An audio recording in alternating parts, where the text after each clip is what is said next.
콜로라도주 총기 난사 사건이 발생한 지 하루 만에 바이든 행정부가 총기 규제 행정명령을 검토하고 있다는 입장을 밝혔습니다.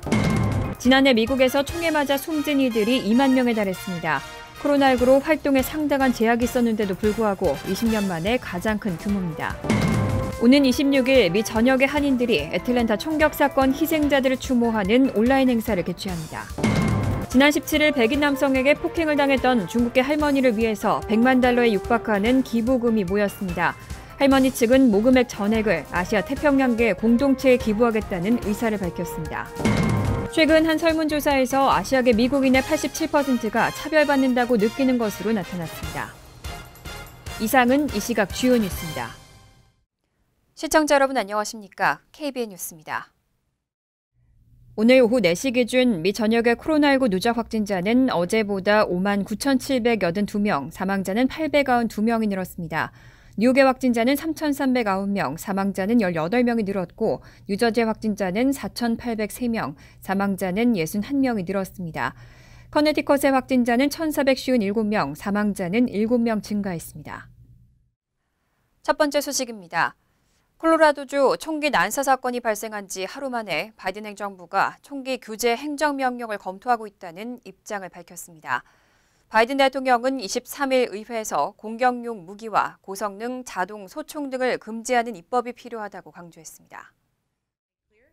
23일 젠사키 백악관 대변인은 기자 브리핑에서 바이든 행정부가 총기 안전 규제에 관해 행정적인 조치를 고려 중이라고 밝혔습니다. 이날 사키 대변인은 대통령 전용기한에 동승한 기자들에게 현재 광범위한 대책을 두고 심사숙고 중이고 거기에는 행정명령을 포함해서 총기 안전대책뿐만 아니라 지역사회의 폭력 문제 등 다양한 문제를 포함시켜 지금도 토론을 거듭하고 있는 중이라고 전했습니다.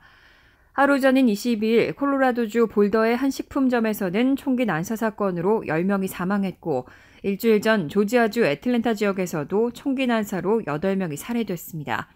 이 두 건의 총격 사건에 대한 수사는 아직도 진행 중이고 용의자들의 범행 동기도 아직 밝혀지지 않은 상태입니다. 바이든 대통령은 23일 의회에서 공격용 무기와 고성능 자동 소총 등을 금지시키는 입법을 강력히 요구했습니다. 바이든 대통령은 또 상원에 전화를 걸어서 이달 앞서 하원을 통과한 무기 구입 시 신원 확인을 의무화하는 두 건의 총기 관련 개정 법안을 즉시 통과시켜달라고 요청했습니다. 민주당은 앞으로 상원에서 60표를 얻어야 하고 그러기 위해선 현재 50대 50으로 양분된 상원에서 최소 10명의 공화당 이탈표를 확보해야 필리버스터를 막고 법안을 통과시킬 수 있습니다. 하지만 공화당원 대부분은 총기 규제법을 강화하는 데 반대하고 있습니다. 23일 경찰이 콜로라도주 식료품점 총격 사건 용의자로 21세 남성 아흐마드 알리위 알리사를 지목했는데요. 알리사의 가족은 그가 피해 망상을 포함한 정신질환을 앓고 있다고 밝혔습니다. 콜로라도주 볼더 카운티 경찰은 23일 기자회견을 열고 콜로라도주 식료품점 총격 사건의 용의자로 21세 아흐마드 알리위 알리사를 단독 용의자로 지목했습니다. 알리사는 총격전을 벌이다 다리에 부상을 입고 병원으로 옮겨졌지만 현재는 안정된 상태입니다. 그는 1급 살인과 살인 미수 등의 혐의로 기소됐고 23일 오전 볼더 카운티 교도소에 수감됐습니다. 경찰은 알리사의 자택을 압수수색한 결과 무기들을 발견했다고 밝혔지만 사용한 무기의 종류와 범행 동기 등은 공개하지 않았습니다.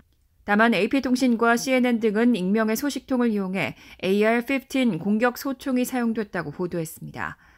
볼더 카운티 검찰은 알리사가 콜로라도주 중부도시 알바다에 거주하고 있고 생애 대부분을 미국에서 살아왔다고 밝혔습니다. 한편 알리사의 가족은 수사당국에 그가 피해망상 등 정신질환을 앓고 있었고 정치적이거나 종교적이지는 않았으며 폭력을 행사하겠다고 위협한 적도 없다고 전했습니다. 알리사의 형은 CNN과의 인터뷰에서 자신들은 지난 2002년 시리아에서 이민을 왔고 2014년부터 알바다 지역에 거주했다면서 동생이 고교 시절 무슬림이라는 이유로 놀림을 받아 반사회적 존재가 됐을 수 있다고 전했습니다. 또 알리사가 2014년부터 미행을 당하고 있다고 여겼다면서 피해망상 증세가 심해졌다고 덧붙였습니다. 지난해 미국에서 총에 맞아 숨진 사람들은 2만 명에 달했습니다. 코로나19로 활동에 상당한 제약이 있었는데도 불구하고 20년 만에 가장 큰 규모입니다. 총기 난사로 인한 대량 인명 살상 사건은 줄어들었지만 총격 사망 자체는 크게 늘어났습니다. 워싱턴 포스트가 오늘 총격 사건을 집계하는 단체 총기폭력 아카이브 자료를 인용해 보도한 바에 따르면 미국에서 지난해 19,380명이 총격으로 목숨을 잃었습니다. 최대치였던 2017년보다 3,600여 명이 늘어난 것이며 지난 20년간 최고치라고 전했습니다. 총격으로 부상한 이들 역시 2018년보다 8천여 명 늘어 4만 명에 육박했습니다. 지난해 총기를 사용해 스스로 목숨을 끊은 사람도 2만 4천 명이나 됐습니다. 워싱턴 포스트는 코로나19의 확산으로 범죄 방지 활동도 타격을 입고 실업이 증가했으며 스트레스도 늘어난 상황이 총기 사망 증가에 영향을 준 것으로 분석했습니다. 워싱턴 포스트는 또 약 300명의 어린이가 지난해 미국에서 총에 목숨을 잃었으며 이는 2019년보다 50% 증가한 충격적 수치라고 전했습니다. 코로나19로 인해 학생들이 상당 기간 학교에 가지 않았고 학교에서 벌어진 총기 난사 사건이 거의 없었는데도 오히려 총기에 사망한 어린이들의 숫자는 크게 늘어난 겁니다. 총기 구매도 크게 늘어났습니다. 신원 조사에 대한 연방정부 데이터에 의하면 지난해 2,300만 정의 총기가 판매됐고 이는 2019년보다 64% 증가한 수치입니다. 최근 미국에서 아시아계를 겨냥한 인종차별주의적 혐오 범죄가 급증한 것에 대해 정의용 외교부 장관이 깊은 우려를 표명했습니다. 또 문제 해결을 위해 미국과 긴밀히 협력하겠다고 밝혔습니다. 24일 외교부에 따르면 정의용 외교부 장관은 이날 오전 외교부 청사에서 열린 실장급 이상 정례 주요 간부회의에서 아시아계 커뮤니티에 대한 혐오 범죄 증가는 바로 미국 내 우리 동포들에 대한 안전의 문제라며 우려했습니다. 정 장관은 또 우리 정부는 이 문제에 큰 관심을 갖고 동포들의 피해 예방과 안전을 위해 미국 정부 각급 관계기관과 긴밀히 협조해 나갈 것이라고 강조했습니다.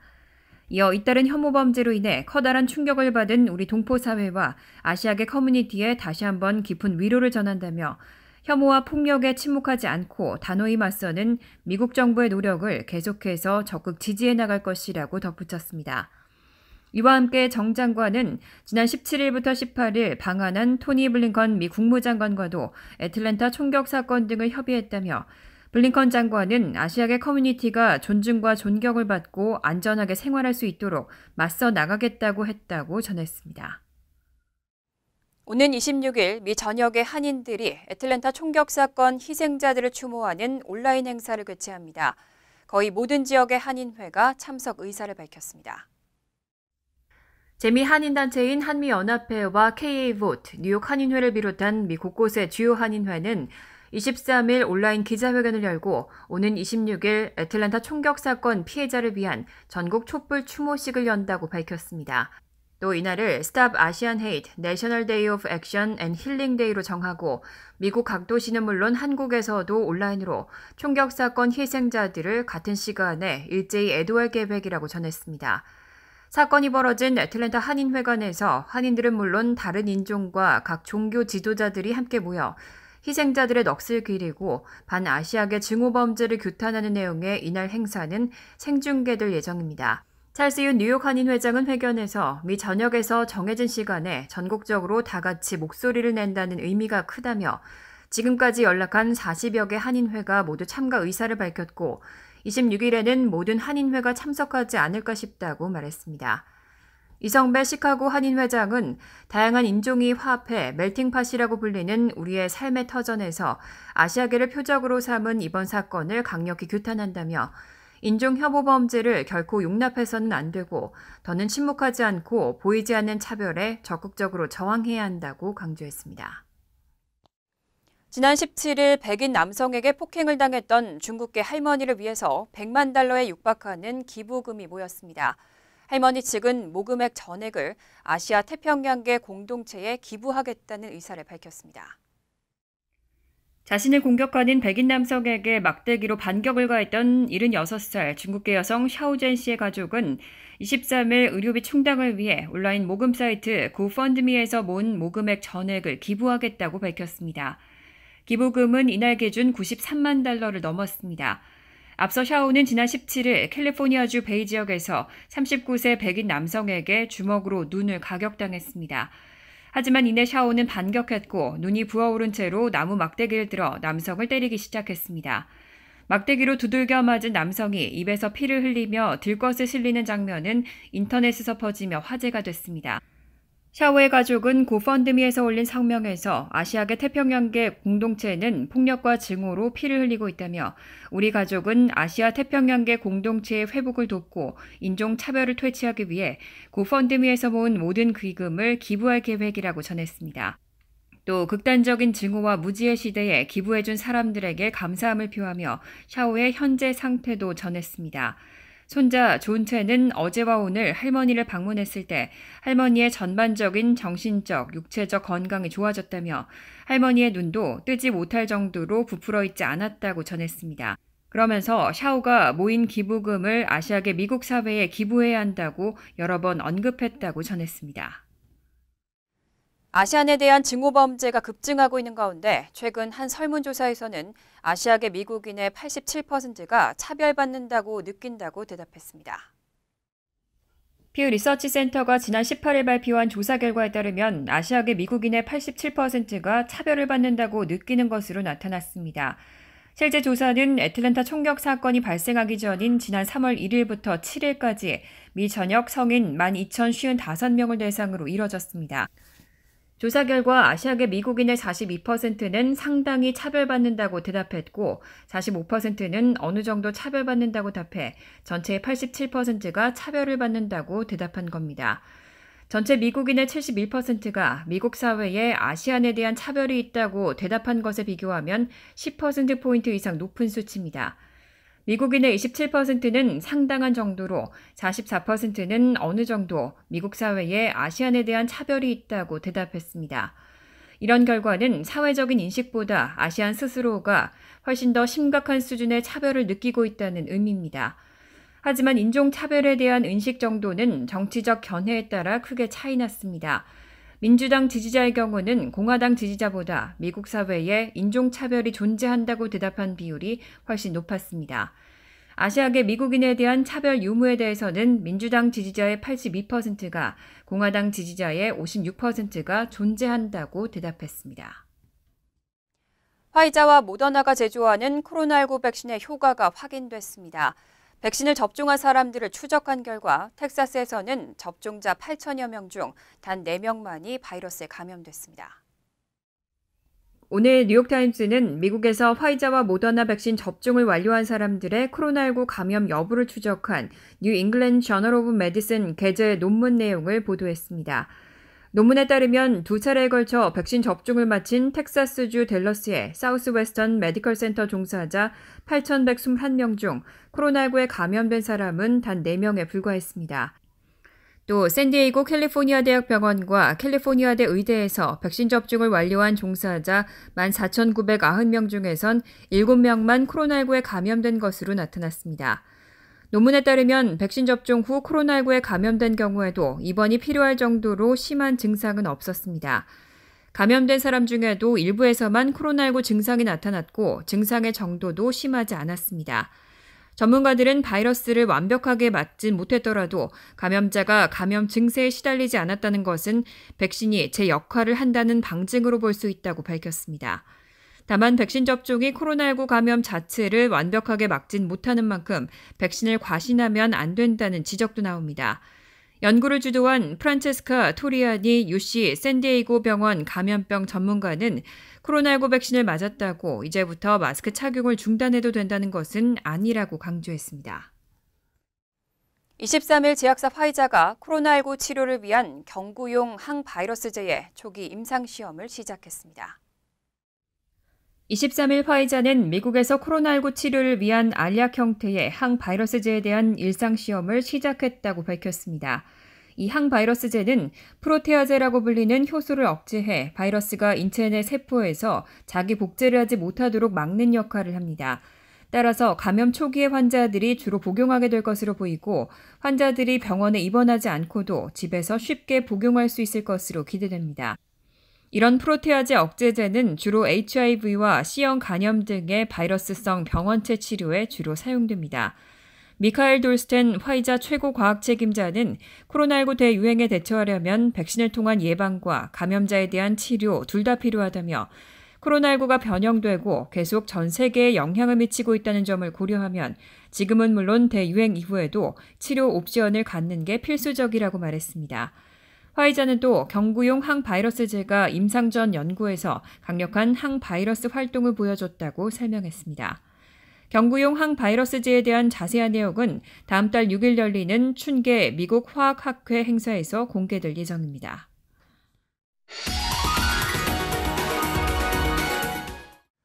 이어서 LA 지역 한인사회 소식입니다. 코로나19 팬데믹이 시작된 지 1년이라는 시간이 흘렀는데 여전히 렌트비를 내지 못하는 사람들이 많습니다. LA시가 2차 렌트비 프로그램 시행을 위해 30일부터 신청 접수를 시작합니다. 김재은 기자가 보도합니다. 현재 LA시 가구당 미납 렌트비는 평균 4,000에서 7,000달러에 이릅니다. 시 전역 실업률도 여전히 10%를 웃돌고 있어 주민들의 주머니 사정은 좀처럼 나아지지 않고 있습니다. 시 당국은 이런 경제적 어려움을 겪는 주민들을 돕기 위해 오는 30일부터 2차 렌트비 보조 프로그램 신청 접수를 시작한다고 밝혔습니다. 이번 지원 금액은 2억 5,900만 달러로 1차 때 지원보다 무려 2배 이상 규모입니다. It's more generous than the first subsidy. We know that on average, renters are in arrears by between $4,300 and $7,000 over the past year. This subsidy will help cover that entire cost for most of the renters who qualify. And again, 우선 수혜 대상은 팬데믹으로 경제적 타격을 입은 LA시 거주자로 가구 소득이 지역 중간 소득의 50% 이하여야 합니다. 이민 신분에 관계없이 해당 소득 기준을 충족하거나 90일 이상 실직 상태인 시민은 누구나 신청이 가능합니다. 신청 방법은 두 가지로 나뉩니다. 세입자와 건물주가 함께 신청하면 밀린 렌트비의 80%, 최대 $10,000까지 지원받을 수 있습니다. 이럴 경우 건물주는 미납 렌트의 나머지 20%에 대해선 부채 탕감을 하는 것에 동의해야 합니다. 렌트비 지원은 지난해 4월 1일부터 소급 적용됩니다. So it's not just about paying a month of rent or two forward. It's about erasing that debt that is stressing out families today, that wonder whether or not they will be able to make their back rent, not just this month's rent. 만일 건물주가 이를 거부하면 세입자 혼자 신청할 수 있는데 그럴 경우 지난해 동안 밀린 렌트비의 25%와 다음 달부터 6월까지의 렌트비의 25%까지 지원받을 수 있습니다. 신청 기간은 다음 달 30일까지 총 한 달 동안 진행될 예정입니다. 지원금 수혜는 무작위 추첨으로 선정되며 총 6만 4천여 가구가 혜택을 볼 것으로 시당국은 추산했습니다. MBC 뉴스 김재은입니다. LA시의 코로나19 수치가 감소하고 있습니다. 이르면 다음 주에는 오렌지 단계에 진입할 거란 전망이 나왔습니다. LA 카운티의 하루 평균 코로나19 감염률은 주민 10만 명당 3.7명으로 집계됐으며 이는 캘리포니아 경제 정상화 4단계 가운데 오렌지 단계로 진입할 수 있는 기준을 충족합니다. 경제 제한이 낮은 단계로 발전하기 위해선 최소 3주 동안 기준치를 유지해야 하는데 다음 주까지 이 수준을 유지할 경우 다음 주 주말부터 오렌지 단계에 진입할 것으로 보입니다. 또 오렌지 카운티의 감염률도 주민 10만 명당 3.5명, 확진율은 2.1%를 기록했으며 2주 더 이 수준을 유지해야 오렌지 단계로 전환될 수 있습니다. 한편 오늘 샌프란시스코, 산타클라라, 마린 등 캘리포니아주 내 6개 카운티가 오렌지 단계에 진입했습니다. 이에 따라 소매업체는 100% 정상 운영이 가능하고 영화관과 교회, 음식점의 실내 영업 제한 인원은 25%에서 50%로 확대됐습니다. 간추린 소식입니다. 재외국민 유권자 연대는 어제 미국 등 51개국 재외동포 1,387명이 온라인을 통해 서명한 재외선거법 개정 관련 청원서를 국회 행정안전위원회 위원장인 더불어민주당 서영교 의원에게 전달했습니다. 전달된 청원서에는 재외선거에서 우편투표가 절실하다며 국회가 우편투표 허용을 위한 관련 선거법을 조속히 개정해 줄 것을 강력히 요청한다는 내용이 담겼습니다. 재외국민 유권자 연대는 뉴욕 등 전 세계적으로 지역별 31명의 공동대표로 구성됐습니다. 뉴욕시가 최근 끊이지 않고 있는 인종차별적인 증오범죄 문제를 다루기 위한 인종정의위원회를 신설했습니다. 인종정의위원회는 앞으로 뉴욕 시민들의 형평성과 포용성, 대표성 등을 중점으로 인종차별과 관련된 시의 조례와 정책 등을 검토하고 조례 제정이나 개정을 제안하는 역할을 하게 됩니다. 위원회는 12명으로 구성됐고 뉴욕시의 빈곤 퇴치를 위해 활동하고 있는 비영리단체 FPWA의 제니퍼 존스 어스틴 대표가 위원장으로 임명됐습니다. 빌 드블라조 뉴욕시장은 어제 코로나19 팬데믹으로 재택근무를 했던 공무원 8만 명가량이 5월 4일부터 사무실로 돌아온다고 밝혔습니다. 드블라조 시장은 코로나19로 힘든 상황에 놓인 뉴욕 시민들에게 반드시 필요한 서비스를 제공하기 위해서는 공무원들이 사무실로 돌아오는 게 최선의 방법이라며 이번 조치를 내렸다고 설명했습니다. 뉴욕시의 경찰관, 소방관, 보건 관련 공무원 등 약 30만 명은 이미 재택근무를 마치고 현장에서 근무하고 있습니다. 론킴 뉴욕주 하원 의원이 코로나19에 감염됐습니다. 김 의원은 23일 트위터를 통해 확진 사실을 알리고 예정된 행사 참여를 취소하고 격리에 들어간다고 밝혔습니다. 증상은 심하지 않은 것으로 알려졌습니다. 같은 날 칼 헤이스티 뉴욕주 하원 의장도 코로나19 양성 판정을 받았다고 발표했습니다.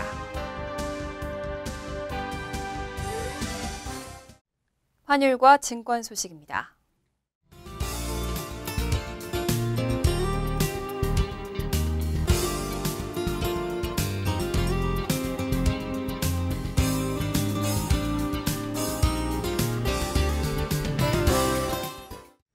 이어서 날씨입니다.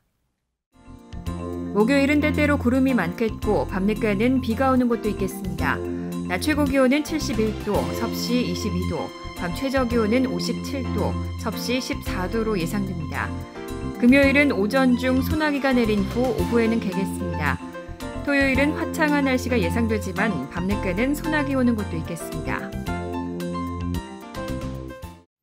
이상으로 KBN 뉴스를 마칩니다.